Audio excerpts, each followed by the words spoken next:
Fala pessoal, tudo bem com vocês? Tá com sintomas de campeão esse São Paulo, hein? Fernando Diniz surpreende e coloca o Tietê no lugar do Luciano e amarra o Galo de Sampaoli. Vamos falar sobre isso? Chega mais, eu sou o Chico Garcia, inscreva-se no canal e vamos juntos!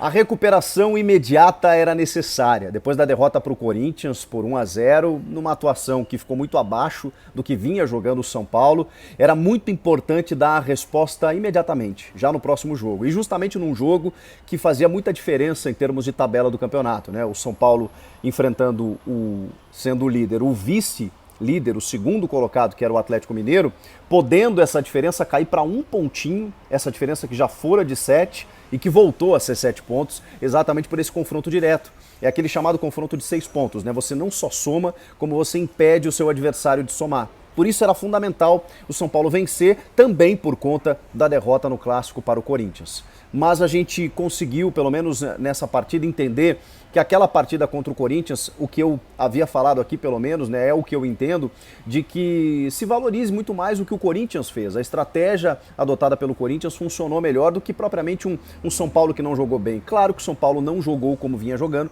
mas também por mérito do Corinthians, que soube marcar e soube neutralizar esse São Paulo do Fernando Diniz. Ontem a gente viu mais uma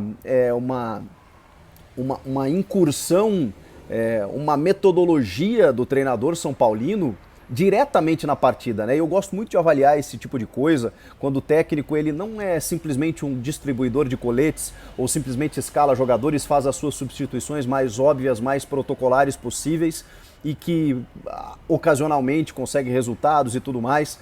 Eu gosto de ver quando a mão do treinador ela aparece em alguns momentos, e ontem foi o caso.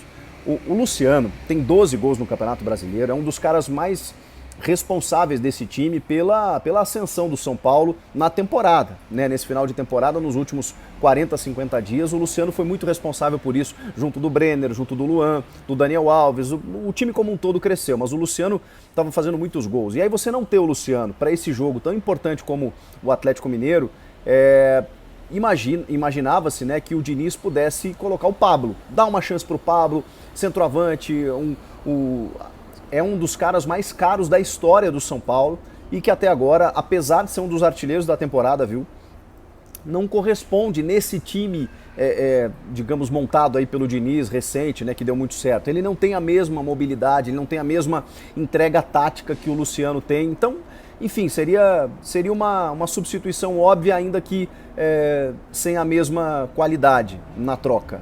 Pois bem, o Diniz surpreendeu a todos e escalou o Tietê.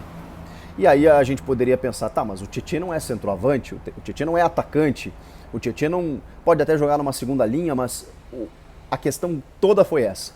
Qual foi a posição do Tietê? Que função o Tietê fez no jogo? Esse talvez seja o maior desafio para os analistas. Porque o Tietê, bom, vamos lembrar, o Tietê surge para o futebol naquele Audax, vice-campeão paulista de 2016, nas mãos do Fernando Diniz. E aí depois ele chega no Palmeiras, e também com essa versatilidade que o Cuca adora também, é bom que se diga, de jogar na lateral, de jogar no meio. Então o Diniz conhece muito bem o Tietê e sabe como utilizá-lo. O Tietê era titular, até pouco tempo atrás, na primeira função no meio-campo, como um primeiro volante, até pela construção de jogo. Era o que pensava o Diniz naquele momento. O time ficou mais vulnerável, o Tietê mesmo não teve a mesma desenvoltura de outros tempos, e ele teve que mexer. Colocando o Luan ali à frente, resolveu esse problema defensivo. Mas o Tietê sempre foi um titular, né? Sempre foi um cara que ou entrava na lateral, quando o Juan Fran ou o Igor Vinícius não podiam jogar, ou jogava no meio, mesmo numa segunda função, no lugar do Igor Gomes. Ele é um cara muito polivalente, ele tem essa característica. E ontem, o Atlético Mineiro, o Diniz explicou isso na coletiva, tem um meio-campo muito reforçado, né? Por quê? Porque ele joga com 3 zagueiros, os 2 alas que atuam como meio-campistas, né? O caso do Guilherme Arana, especialmente, né? É um lateral que não joga de lateral, ele joga de tudo. É um lateral moderno, né? Ele centraliza para armar o jogo, ele cai pela beirada, ele pode jogar numa segunda linha, então é um lateral construtor. Esse lateral compõe o meio de campo também. E aí ontem o Sampaoli inventou o Caleb, né? Que pertence ao São Paulo, inclusive, junto com o Alan, que é muito bom jogador, espetou o Savarino, não tinha um meia articulador. né? Não tinha um meia ali que pudesse, mas tinha sim um meio campo mais povoado. E aí o Fernando Diniz usou como antídoto para isso um jogador que circulasse e confundisse a marcação. E o Tietê caiu pelos lados, o Tietê centralizou, o Tietê foi mais uma figura no meio para ajudar na construção de jogo, junto com o Daniel Alves, com o Igor Gomes, com o Gabriel Sara. Vejam que o São Paulo incorporou num setor fundamental para você tentar bater esse Atlético do Sampaoli. Ainda que o Atlético do Sampaoli ataca muito pelos lados também, especialmente com Keno e Savarino. Imagina, você espetar esses dois jogadores, daria trabalho para qualquer defesa, não para a defesa são paulina. Por quê? Porque o Juan Fran, esse espanhol, que é veterano, que foi muito criticado desde que chegou, por não ser um cara muito agressivo no apoio, mas que defensivamente está dando uma aula tática nesse time do São Paulo, ele agora vem se recuperando. Tanto que o Igor Vinícius chegou a ser titular em algum momento, muita gente não imaginava que o Juan Fran fosse assumir a posição e hoje é dele. O Reinaldo, que tem muita qualidade no apoio também, é um cara que sabe defender. É um cara que entende o sistema tático do Diniz também, e aí dentro dos dois zagueiros, que não ficam tão expostos, mesmo jogando numa linha mais avançada, como é o caso do Bruno Alves e do Arboleda, o time ficou muito bem estruturado, muito bem postado lá atrás, e o Galo não conseguiu entrar.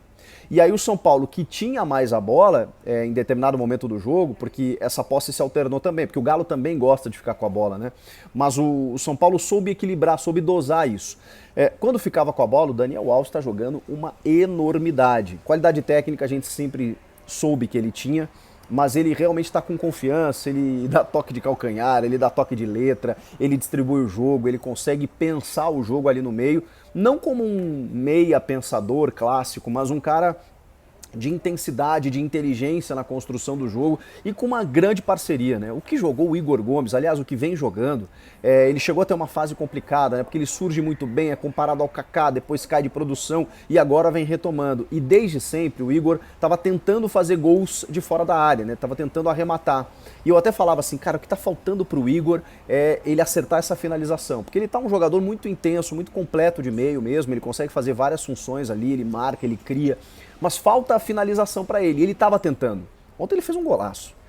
Um gol maravilhoso, gol assim, o Tietê muito inteligente, vai saindo da bola, ele espera o tempo exato do chute para não pegar a defesa bloqueando e tira do goleiro Everson, faz um gol espetacular. E não só isso, ele jogou muito bem, ele começa a jogada do segundo gol, que ele abre para o Vitor Bueno, que também merece destaque. Um jogador que foi criticado por não ser um cara tão intenso e tudo mais, ele é um pouco mais posicional, que era titular em determinado momento. Ele termina o ano, na verdade, o ano passado como titular, num ataque que ainda tinha o Alexandre Pato, por exemplo, e o Pablo. Vejam como mudou o São Paulo. Mas hoje o Vitor Bueno se torna muito fundamental quando ele entra. Você vê, ele participa de vários gols. Teve um jogo recente que ele meteu uma bola na trave e ele vem participando do jogo. Eu não sei se ele está com mais confiança, se o sistema está favorecendo. Tudo isso eu acho que beneficia. Ele entra, faz o cruzamento e o Gabriel Sara pisando na área, faz o segundo gol do São Paulo. Cotia, né? Mais uma vez. E que finaliza com o Toró. Eu também queria falar sobre o Toró. O Toró enfrentou muitas lesões e eu estava sentindo falta desses jogadores mais rápidos de velocidade, de chute, desses atacantes, porque as substituições do Diniz, elas eram praticamente as mesmas, né? Vitor Bueno, o Igor Vinícius na do Juan Fran, o Hernanes, o Pablo na do Brenner ou do Luciano. Tava sendo assim. Pois ontem ele deu oportunidade pro Toró. E foi legal a gente ver o Toró fazendo um gol estilo do Elinho quando entrava, do Antony, de jogada pessoal, de corte pro lado, de chute a média distância. Assim, o São Paulo ganha mais uma opção de ataque, porque vai precisar, não sabe quanto tempo vai ficar sem o Luciano, mas o sistema vai funcionando. Eu acho que isso é o mais fundamental. A resposta rápida depois da derrota no Clássico, a consistência do time, as reposições que ele vai ganhando e a forma como ele vence o Galo com uma certa naturalidade até. Esse Atlético que precisa ser mais regular, que não pode ser tão exposto, tão vulnerável, mas que ontem sofreu uma derrota acachapante, né? Num jogo que não podia perder se quer sonhar com o título, né? Esse confronto direto faz toda a diferença. Tava chovendo, tem muitos argumentos. Agora, o fato é que o Fernando Diniz soube ler o jogo muito melhor que o senhor Jorge Sampaoli. Foi uma vitória incontestável, daquelas que a gente vai lembrar caso o São Paulo confirme o título em fevereiro, né? Já iniciando o ano de 2021. Ainda tem muita coisa, mas como eu coloquei no título aqui, Eu acho que isso simboliza muito bem o que aconteceu ontem e o que vem acontecendo com o São Paulo. O São Paulo está com sintomas de um time campeão. Você concorda ou não? Comenta aqui embaixo, quero te ouvir. Inscreva-se no canal, volto na próxima. Tchau!